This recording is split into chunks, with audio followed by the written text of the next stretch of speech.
I arranged this one a long time ago, and it's been really interesting to come back to it and see what I actually used it for.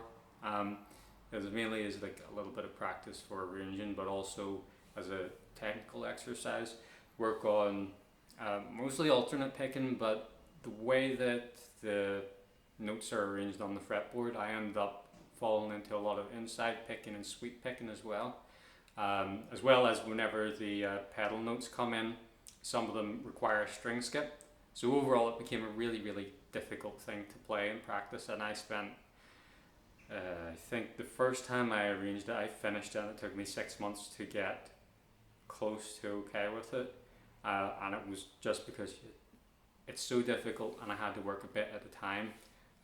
Basically you get through one section and then you move on to another section, which is just a transposition of what you've just played, and it's just mad, right? Very difficult. But if you can play this here, you're going to get really, really good chops from it.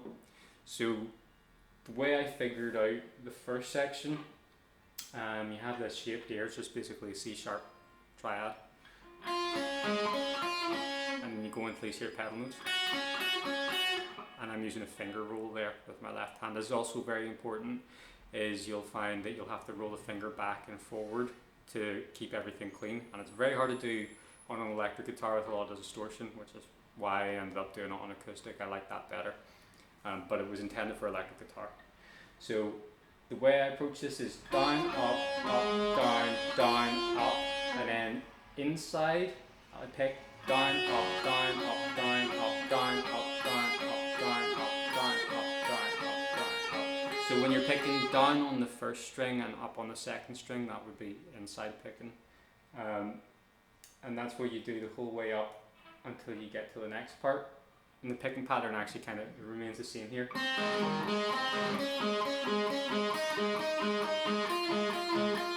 But you have a string skip there. So you have to try and keep everything going, kind of at a steady pace with all of these things popping out at you. On the second page, there's a lot of position shifts, just to kind of, my goal whenever I was writing this here was trying to keep everything as efficient as possible. So for my left hand, I was trying to keep it around this same area each time. I'm trying to keep the picking hand pretty much, consistent. Trying to keep the picking hand consistent. So whenever I did have to make a position shift, I was really careful counting out the notes that I could slide up, slide back down again, and keep this here alternate picking thing going, and I didn't have any awkward string changes. So that's where that comes in. This isn't a slide, so this is kind of the standard notation for position shift. So if I'm going 6, 5, 6, 8, 8's picked, like that. Fingering I'll leave up to you, but remember you're one finger per fret roll, okay? Don't try to do it all with one finger. I have seen people do that. Not successfully, but I've seen them try. So there's this here part from bar 39 to 46.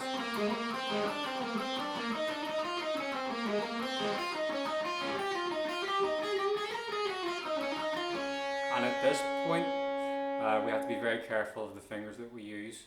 So start third finger at the third fret, it's pretty normal on the G string. Then my pinky comes over the fourth fret on the D string. And then my third finger comes over now to the fourth fret on the A string. And I go back up.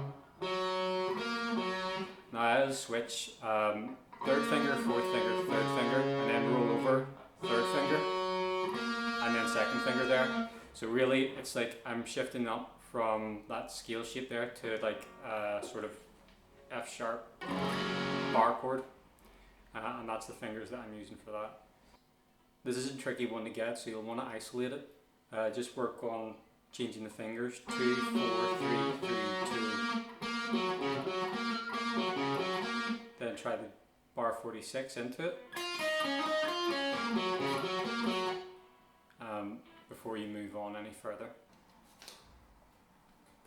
Then the last thing is keeping that alternate picking thing going even whenever there's no downbeat. So I use upstrokes around this here part of it where you've got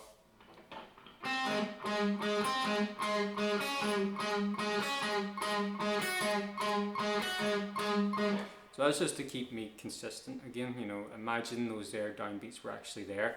So I'm pretending they're there, I'm ghosting the string, and then I'm doing an upstroke, getting that on the right part of the beat. And then even leading in from bar 76. You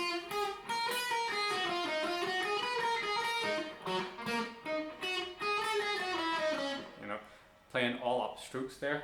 But if you can get it, whoops. But if you can get it with downstrokes, it doesn't really matter.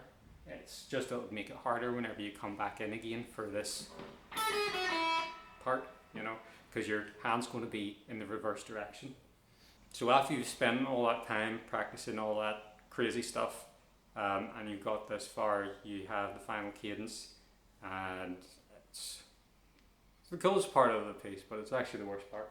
So you have to be really, really efficient with your right hand and your left hand when you figure this out.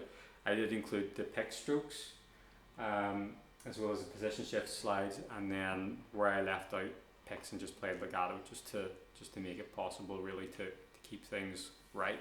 So I'll try to give you a good wee slow example here where you can see my left hand, and hopefully I haven't forgot how to play it slow, but it would be a bit waffly if I say every finger and fret that's going on here is too much. So we go like this.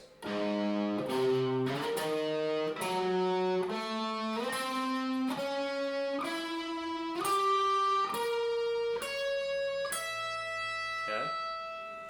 So that's the first two bars.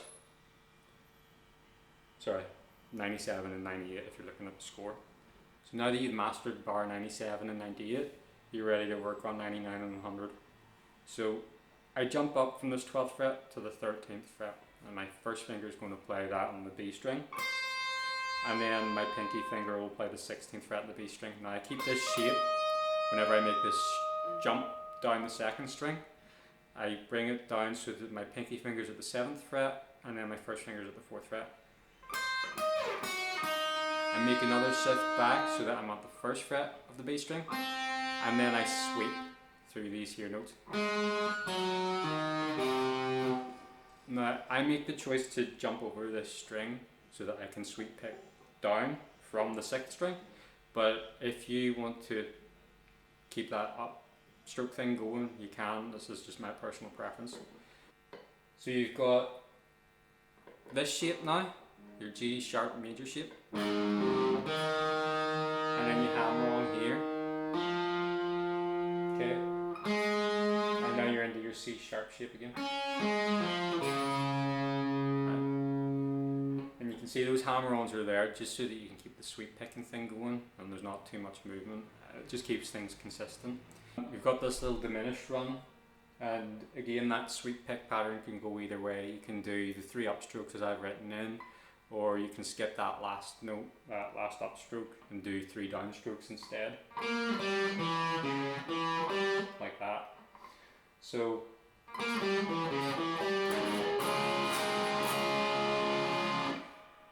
once your pinky finger plays that G sharp at the 4th fret on the 6th string, you're just jumping right back to that C sharp major chord. And then you lift your 2nd and 3rd finger up, and then you go back down again. Okay. So you're keeping them on the same strings whenever they come back down. And that's basically it.